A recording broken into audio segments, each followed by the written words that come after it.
Oi, público da TV 247. Eu sou André Teixeira Jacobina, sou mestre em História Social, doutor em Saúde Pública, sempre pesquisando política. E tem um canal aqui no YouTube, a Nova Máquina do Tempo, agora parceiro do 247. Se vocês querem ver mais conteúdo do meu canal, dê uma checada no link na descrição ou procurem por a Nova Máquina do Tempo. Oi, gente. Caiu o mito em torno do juiz Sérgio Moro. Uma série de mensagens divulgadas pelo site The Intercept Brasil mostram que o ex-juiz federal Sérgio Moro, hoje ministro da Justiça do governo Bolsonaro, orientou o procurador do Ministério Público Federal, Deltan Dallagnol, no âmbito da Operação Lava Jato, inclusive dando instruções específicas para bloquear a fala de Lula, impedir que ele desse entrevistas e influenciasse a eleição.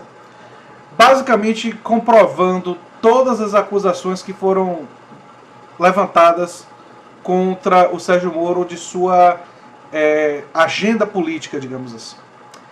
E o mito em torno dele era de que ele seria um oficial da justiça, imparcial, neutro, capaz de ser justo com todos. E, como vocês sabem aqui no canal, eu nunca caí nesse mito. Mas agora é bom ver que esse mito foi finalmente completamente desmascarado. E nós vamos ver como é que a sociedade brasileira vai reagir a isso, né? Porque, inevitavelmente, nós vamos ironizar muitas pessoas que caíram no mito, mas eu vou até explicar um pouco, dar uma justificativa por que esses mitos surgem, não concordando com eles, obviamente, mas vou fornecer um pouco de análise sobre isso e não apenas a notícia, embora eu vou trazer alguns detalhes da notícia também no vídeo de hoje. Se você chegou agora, o canal é a Nova Máquina do Tempo, eu sou André Teixeira Jacobina, que a gente fala de política, de ciência e filosofia. Tem a sessão de diálogos com especialistas, o Filosofia Popular às sextas-feiras. Se você gosta do que eu faço aqui, se inscreva no canal, dê um like, compartilhe e considere se tornar um apoiador do canal. Os apoiadores do canal podem escolher pautas, temas, podem receber conteúdo de forma antecipada, então tem uma série de benefícios para os nossos apoiadores, não é? Bem, primeiro do ponto de vista legal, como foi, segundo o site do The Intercept, um hacker que interceptou a informação e compartilhou o material de forma anônima, provavelmente esse material não seria suficiente ou não poderia ser usado para processar o Sérgio Moro. Mas não muda o fato de que o que ele fez foi um crime. O fato dele é como você descobrir que alguém é um assassino, mas a prova foi obtida de forma irregular. Aí você não pode usar aquela prova para prender a pessoa, mas não muda o fato que a pessoa continua sendo um assassino. De forma semelhante, ou análoga, se preferirem, o fato da prova ter sido conseguida dessa forma impede ela, torna muito difícil que ela seja utilizada para processar o próprio Sérgio Moro, o que é lamentável, porque está provado que o Sérgio Moro cometeu diversos crimes e descumpriu completamente as orientações da nossa Constituição, e para ele, que mais do que um advogado era um juiz, se torna ainda mais grave. Porque se é grave para uma pessoa comum, e ela não pode usar o argumento do desconhecimento quando ela descumpre uma norma, uma lei, para um juiz, isso é ainda mais grave, porque ele é aquele que teoricamente e que na prática estava fazendo a lei valer.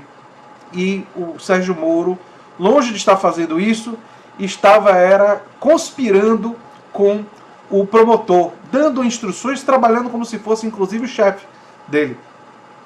Coisa que é completamente irregular. E eu vou trazer alguns detalhes aqui da legislação brasileira. Na legislação brasileira, o Código Penal, de Processo Penal, dita as regras de ações criminais e trata diretamente dessa hipótese. Esse é o artigo 254, links vão estar na descrição sobre isso. A norma diz que o juiz deve declarar-se suspeito ou pode ser recusado pelos envolvidos no processo se tiver aconselhado qualquer das partes, defesa ou acusação. Sendo que o artigo está pensando que a pessoa poderia ter aconselhado antes. E o mais grave do Sérgio Moro é que ele aconselhou durante o processo. Perceba. Né? Mais adiante, o artigo 564 do CPP aponta os casos em que ocorrerá a nulidade entre eles por incompetência, suspeição ou suborno do juiz. Basicamente significa que quase todos os processos que o Moro julgou podem e provavelmente serão transformados em nulos, vão ser anulados. Existe uma grande probabilidade disso acontecer, e para que isso não aconteça, vai ter que se violentar a nossa Constituição. Então, se não acontecer, por poder ou por influência, haverá uma violência contra as nossas leis. E esse pessoal que vivia dizendo que era contra bandido, estarão violando as leis para proteger a sua bandidagem, porque o que eles cometeram foram crimes. Né? Lá vai o artigo 254. O juiz dar-se-á por suspeito e, se não fizer, poderá ser recusado por qualquer das partes. Se for amigo íntimo ou inimigo capital de qualquer deles, se for seu cônjuge, não é cônjuge, ascendente ou descendente, estiver respondendo processo por fato análogo, sobre o cujo caráter criminoso haja controvérsia. Se ele, seu cônjuge, ou parente consanguíneo ou afim até o 3º grau, inclusive sustentar demanda ou responder processo que tenha ele julgado por qualquer das partes, se tiver aconselhado qualquer das partes, se for credor ou devedor, tutor ou curador de qualquer das partes, se for sócio, acionista, administrador de sociedade interessada no processo. Em um dos trechos divulgados, o então juiz da 13ª Vara Federal de Curitiba, onde ocorre os processos da Lava Jato, queixa-se da apresentação de recursos que poderiam atrasar a execução de pena de um acusado e fez sugestões no cronograma de fases da operação. É um absurdo o que ele fez. E ele agora está dizendo que é sensacionalismo? É para a gente dar risada. Em outra conversa, Moro indica uma pessoa aparentemente disposta a falar sobre imóveis relacionados ao ex-presidente Luiz Inácio Lula da Silva, condenado pelo então juiz na Operação Lava Jato. Um dos subscritores da denúncia do MPF sobre o triplex no Guarujá, que levou o petista para a cadeia, foi Dallagnol. Os procuradores do MPF e o ex-juiz Sérgio Moro manifestaram-se por meio de nota. Embora não neguem o teor das mensagens, todos destacam a origem legal dos vazamentos. Pois é, olha o que eles disseram. Não se sabe exatamente ainda a extensão da invasão, mas se sabe que foram obtidas cópias de mensagens e arquivos trocados em relações privadas e de trabalho, diz a nota subscrita. Ou seja, eles sabem que o argumento que eles vão ter para escapar de punição é a forma como foram obtidos. Agora vem uma questão. Se houvesse, e se houver no futuro, uma investigação, e deveria acontecer, uma investigação sobre esses juízes, esses promotores, que é difícil porque há muito corporativismo nessas classes, e essa investigação oficial conseguisse esses dados de forma legal, com ordem judicial e tudo mais, qual seria o resultado prático para essas pessoas? Esse pessoal tinha que ser preso. Tinha que ser preso. Tinha que perder. Enfim, olha, é um negócio muito grave o que a gente está falando aqui. Muito, muito, muito grave. Né? Moro também afirmou que o conteúdo foi retirado do contexto. Não se vislumbra qualquer normalidade de direcionamento da atuação enquanto magistrado, apesar de terem sido retirados do contexto e do sensacionalismo das matérias, que ignoram o gigantesco esquema de corrupção revelado pela Operação Lava Jato. Ou seja, ele está querendo dizer que porque revelou um esquema de corrupção, ele poderia ter feito isso. Não, Moro. Não. É realmente... Eu rio, mas é uma tragédia. Eu rio... para controlar, de certa forma, a minha raiva. Né? Os advogados Cristiano Zanin Martins e Valesca Teixeira Martins, advogado de Lula, já afirmam que as conversas divulgadas ontem demonstram uma atuação combinada entre os procuradores e o ex-juiz Sérgio Moro com o objetivo pré-estabelecido e com a clara motivação política de processar, condenar e retirar a liberdade do ex-presidente. Mais do que isso, mostram interferência no processo eleitoral. Esse pessoal mexeu com a nossa democracia, violentou a nossa democracia. E agora a gente tem provas disso. A gente tem provas disso. É realmente vergonhoso. Isso significa que todo mundo acusado era inocente? Não. Alguns tesoureiros tinham algumas evidências, sim, do tesoureiro do PT, tinham evidência de que eram criminosos. Mas isso pode ser usado como justificativa para esse tipo de atitude legal? Não. Também não. Também não. Inclusive, se esses processos todos forem cancelados, vai ter que haver uma nova investigação que vai investigar o Sérgio Moro, os promotores, deveria haver, se isso não for abafado, e uma nova investigação para ver entre os soltos quem tinha provas muito significativas para serem julgados novamente por outros juízes. Porque se haviam pessoas cujas provas eram abundantes de que tinham cometido irregularidades, eu também não quero que esse pessoal seja solto. Mas para quem foi preso por provas fajutas, por causa do interesse político, é óbvio que devem ser soltos. Isso é óbvio. E é uma vergonha o que está acontecendo nesse país. E o que aconteceu nesse país, nessa Operação Lava Jato. A gente está só no início dessas evidências. A quantidade de material interceptado aparentemente é gigantesca.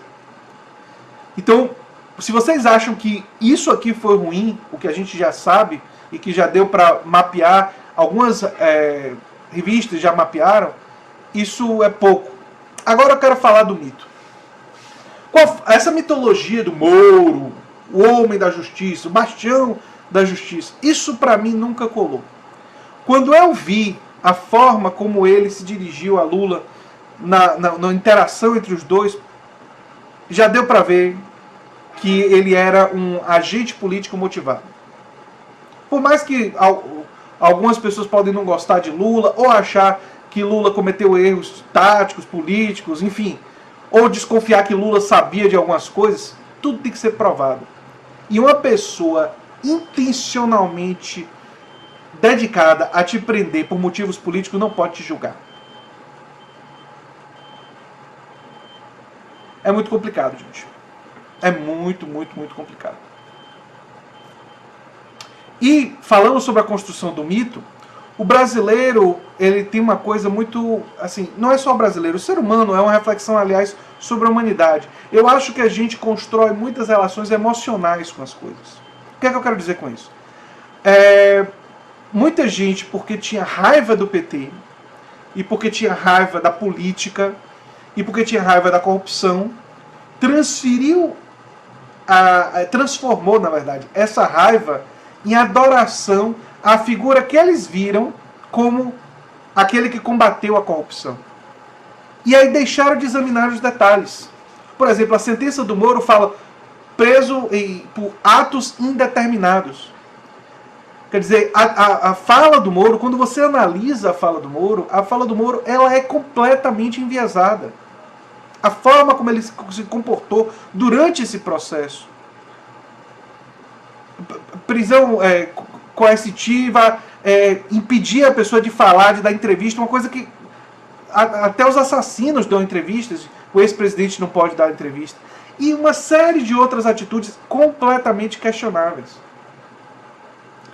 Então, por ódio ao PT, você transfere uma adoração e um amor simbólico, muita gente fez isso, ao Moro. E não olha as coisas de forma objetiva. Como tem pessoas que, por amor ao PT, passam por cima dos erros, não querem admitir falhas do governo, têm dificuldade em estabelecer críticas. Eu, por exemplo, algum tempo atrás, num artigo meu que foi publicado na revista Saúde em Debate, que eu, de forma comum, cito, eu faço uma crítica a políticas focalizadas do PT, dizendo e analisando como insuficientes diante da importância da defesa de direitos universais. Teve gente do PT que parou de falar comigo por causa disso. Teve gente do PT que não me chamou mais para eventos e tal. Por uma crítica que eu não estava acabando com o PT, eu não estava querendo acabar com o PT. Eu fiz uma crítica objetiva a um aspecto. Mas aí você vê a natureza do ser humano. A natureza do ser humano, ela é muito assim. Não são todos os seres humanos, mas muitos seres humanos. E eu vi muitas pessoas, já conversei com gente que trata o Moro como se o Moro fosse, sabe, o próprio símbolo da justiça. Aquela coisa assim de o Moro é um gigante, é o super Moro. É uma coisa completamente mítica em torno do Moro. E aí você deixa de observar, no caso do Moro, um problema até mais grave do que você criticar essa ou aquela política pública, atitudes antiéticas de uma pessoa que dizia estar combatendo a corrupção. Isso daí é muito grave e nós vamos ver desdobramentos para essa dimensão. Mas o que eu sugiro e que eu proponho, especialmente para uma esquerda progressista, radical, libertária, que defende a democracia, nós precisamos ter a capacidade de fazer críticas objetivas com os nossos adversários e com os nossos aliados e com o nosso campo e com o campo dos outros. Precisamos fazer esse esforço. Precisamos quebrar esse ciclo de... Entendeu? Meu lado está totalmente certo, o seu lado está totalmente errado. Eu não vejo nada do outro lado. A gente tem que quebrar esse ciclo. A gente tem que quebrar o ciclo da não objetividade. Objetividade é uma coisa que nós nunca vamos atingir com plenitude. Nunca. É impossível. Mas nós podemos ter ela como horizonte. E ter ela como horizonte significa olhar para as questões com o mínimo de objetividade. E se nós fizermos isso, isso vai nos diferenciar dos Sérgios Mouros da vida. Porque os Sérgios Mouros da vida, que ele é só um exemplo, mas tem muitos outros, são pessoas que fazem o que fazem por motivação política e distorcem a realidade para atingir seus objetivos. Nós temos que ter a coragem, é mais difícil fazer do jeito que eu estou sugerindo, de usar os argumentos e não distorcer, nem mesmo aqueles que são os nossos adversários. E ter coragem também de criticar e de analisar criticamente o nosso próprio campo. Se nós tivermos essa coragem, as vitórias que podemos ganhar no futuro serão mais substantivas, porque estarão ajudando a mudar uma cultura que cria mitos absolutos, que cria a gente acima do bem e do mal. E ninguém é. As pessoas, com muito esforço, conseguem ser honestas consigo mesmo e com seu público e com os outros, e conseguem almejar, buscar objetividade. E é isso que eu tento fazer aqui no canal, e é isso que eu tento fazer nos meus trabalhos acadêmicos. É um esforço contínuo, que nunca termina, né? Enfim, era isso que eu tinha para dizer sobre esse assunto, gente. Se vocês gostam do que eu faço, se inscrevam no canal, dê um like e compartilhem, que é muito importante para mim. Um abração e até o próximo vídeo. Tchau, tchau.